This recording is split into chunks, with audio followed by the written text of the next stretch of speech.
بسم اللہ الرحمن الرحیم۔ السلام علیکم ورحمۃ اللہ۔ عمران خان کی رہائی کی اپیل جو ہے وہ اس وقت ہائی کورٹ کے اندر، اسلام آباد ہائی کورٹ کے اندر لگاتی گئی ہے، اور یہ پارٹی نے جو اپیل اس وقت لگائی ہے، پی ٹی آئی نے، یہ اس وقت لگائی تھی جب گرمیوں کی چھٹیاں ہونے جا رہی تھی عدالتوں کے اندر، اور عمران خان نے واضح انسٹرکشن دی تھی۔ عمران خان نے بتا دیا تھا کہ جائیں آپ ہائی کورٹ کے اندر، اور وہاں پر جا کے نہ صرف میرے ساتھ ملاقاتوں کے حوالے سے وہاں پر شکایت کریں، وہاں پر اپیل کریں، اور علی امین گناپور اور باقی تمام لوگوں کی اس حوالے سے جو اپیلیں ہیں وہ دائر کی جائیں۔ بلکہ عمران خان نے یہ کہا تھا کہ آپ سپریم کورٹ سے بھی رجوع کریں۔ اب سپریم کورٹ کے اندر ایک بہت بڑی ڈیولپمنٹ ہوئی ہے، اور سپریم کورٹ کے اندر جو اس وقت معاملہ سامنے آیا ہے، اس نے عمران خان کی رہائی کا بندوبست کر دیا ہے، اور آخرکار چیف جسٹس یحییٰ آفریدی کو یہ بات کرنے پر مجبور کر دیا ہے کہ چیف جسٹس کے فیصلے کے اوپر عمل درآمد کیا جائے، چیف جسٹس کے فیصلے کے اوپر امپلیمنٹ کیا جائے۔ اگر چیف جسٹس کے فیصلے کے اوپر عمل درآمد نہیں کیا جاتا، چیف جسٹس کا فیصلہ نہیں مانا جاتا، اور جو فیصلہ عمران خان کی ضمانت کے متعلق 9 مئی کے مقدمات میں نکلا ہے، اگر اس کے اوپر عمل درآمد نہیں کیا جاتا تو چیف جسٹس نے واضح پیغام دے دیا ہے، بڑا دو ٹوک قسم کا، کیٹیگوریکلی چیف جسٹس کی جانب سے پیغام سامنے آیا کہ اگر عمران خان کی رہائی کے اوپر عمل درآمد نہیں ہوتا تو پھر آپ یا تو توہین عدالت کی تیاری کریں یا پھر گھر جانے کی تیاری کریں۔ یہ بڑا کلیئر پیغام، کلیئر کٹ پیغام یہ چیف جسٹس نے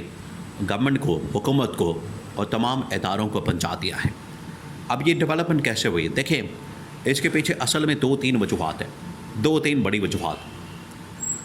ایک تو یہ کہ جب عدالتی سال شروع ہوا تو چیف جسٹس نے ایڈریس کیا، چیف جسٹس نے تقریر کی، اس تقریر کا تمام ٹاپ کے ججز نے بائیکاٹ کیا، اور ججز نے جب بائیکاٹ کیا تو ان کی جانب سے بڑا کلیئر پیغام دیا گیا کہ اگر چیف جسٹس کی جانب سے ہمارے فیصلوں کے اوپر عمل درآمد نہیں کروایا جاتا تو پھر ہم چیف جسٹس کے ساتھ نہیں کھڑے، بلکہ چیف جسٹس کو آئسولیشن کا سامنا کرنا پڑے گا۔ پہلا پیغام۔ دوسرا پیغام پھر خط کے ذریعے سے دیا گیا۔ خط لکھا گیا، خط کے ذریعے سے بھی چیف جسٹس کو بتا دیا گیا کہ آپ کے فیصلوں کے اوپر عمل درآمد نہیں ہو رہا۔ الٹا جب بھی عمران خان کا کوئی مقدمہ، کیس لگتا ہے تو اس میں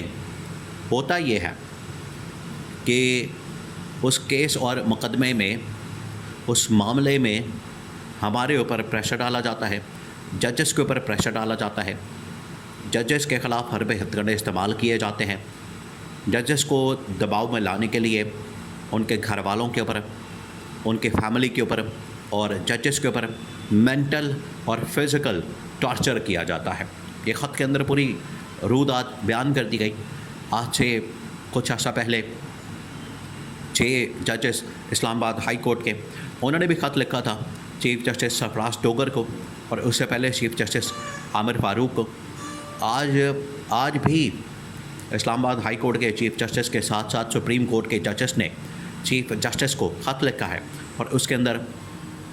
ہونے والی 2 نمبریاں، اندر ہونے والی بے ضابطگیاں، اندر ہونے والی جو مس مینجمنٹ ہے اس کو ہائی لائٹ کیا ہے۔ تو یہ 2 طرح سے پریشر جو ہے وہ چیف جسٹس کے اوپر آ گیا ہے۔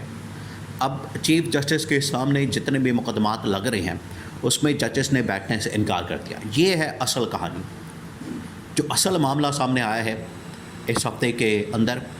عدالتی سال شروع ہونے کے بعد، جس کے بعد چیف جسٹس کو احساس ہوا ہے،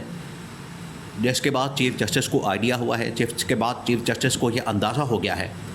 کہ اب یہاں پر ہماری دال نکلنے والی، یہاں پر حالات جو ہے میرے خلاف ہو چکے ہیں، یہاں پر معاملات الٹا میرے خلاف جا رہے ہیں، اور اگر میں نے اس اسٹیج کے اوپر ایکشن نہ لیا، اس اسٹیج کے اوپر اگر کام نہ کیا اور اپنے فیصلوں کے اوپر عمل درآمد نہ کیا تو یہ ساری چیزیں، یہ پوری عدلیہ میرے خلاف ہو سکتی ہے۔ دیکھیں، آپ 2010، 11، 2007، 8 کے اندر جو تحریک چلائی گئی وکلا کی جانب سے، اس تحریک کو سامنے رکھیں۔ جب وکلا کی جانب سے، میڈیا کی جانب سے، سول سوسائٹی کی جانب سے تحریک چلائی گئی عدلیہ کی آزادی اور میڈیا کی آزادی کے حوالے سے، آج اس وقت اصل میں ایک چیف جسٹس کو کنٹرول کرنے کی کوشش کی گئی اور چیف جسٹس ڈٹ گیا. آج بھی اگر چیف جسٹس کو کنٹرول کیا جا رہا ہے اور چیف جسٹس اگر ڈٹ جاتا ہے تو اسے اس بات کا اندازہ ہونا چاہیے کہ پوری قوم اس کے ساتھ کھڑا ہونے کے لیے تیار ہے, پوری قوم اس کے پیچھے کھڑے ہونے کے لیے تیار ہے, پوری قوم اس کا ساتھ دینے کے لیے تیار ہے, پوری قوم اس کے شانہ بشانہ کھڑا ہونے کے لیے تیار ہے. یہ چیف جسٹس کو آج بھی معلوم ہونا چاہیے اور چیف جسٹس کو اس کا آئیڈیا ہونا چاہیے, جس کی وجہ سے چیف جسٹس کو یہ پیغام دیا گیا کہ اگر آپ ڈٹ جاتے ہیں, اگر آپ واقعی میں انصاف کرنا چاہتے ہیں, اگر آپ واقعی میں میرٹ کے اوپر فیصلے کرنا چاہتے ہیں تو آپ ڈٹ جائیں.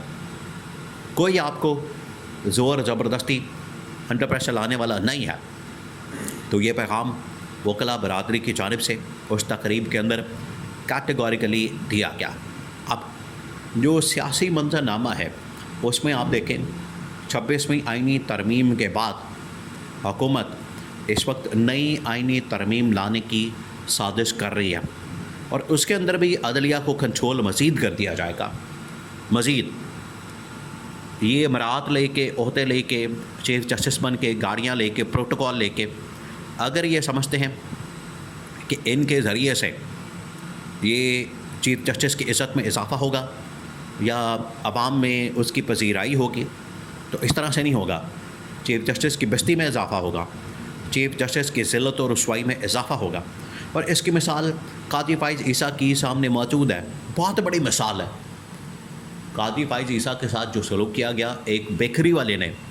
اس کے اوپر لعنت بھیج کے ثابت کر دیا تھا کہ تمہیں چیف جسٹس ہم نہیں مانتے اور تم نے جو انصاف کا قتل کیا اس کے اوپر تم لعنت کے مستحق ہو.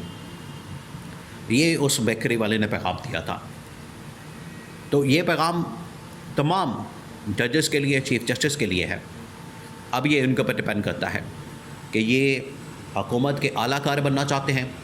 حکومت کی سہولت کاری کرنا چاہتے ہیں, اعلیٰ کار بن کے حکومت کے ساتھ کھڑا ہونا چاہتے ہیں اور حکومت کے لیے یہ کام کرنا چاہتے ہیں, یا پھر صحیح معنوں میں انصاف فراہم کرنا چاہتے ہیں, صحیح معنوں میں میرٹ کے اوپر فیصلے کرنا چاہتے ہیں. یہ اب ان کے اوپر ڈپینڈ کرتا ہے. اب یہ سارا دار و مدار چیف جسٹس کے اوپر ہے کہ وہ صحیح معنوں میں انصاف کرتا ہے اور اپنے فیصلے کے اوپر عمل درآمد کرتا ہے, جو کہ پتھر کے اوپر لکیر ہونا چاہیے, ایک اٹل حقیقت کی طرح ہونا چاہیے کہ جو فیصلہ آ گیا رہائی کا, ضمانت کا, اس کے اوپر کام کیا جائے, عمل درآمد کیا جائے. اور اگر نہیں کیا جاتا تو پھر توہین عدالت کے لیے اور کارروائی کے لیے تیار ہو جائے.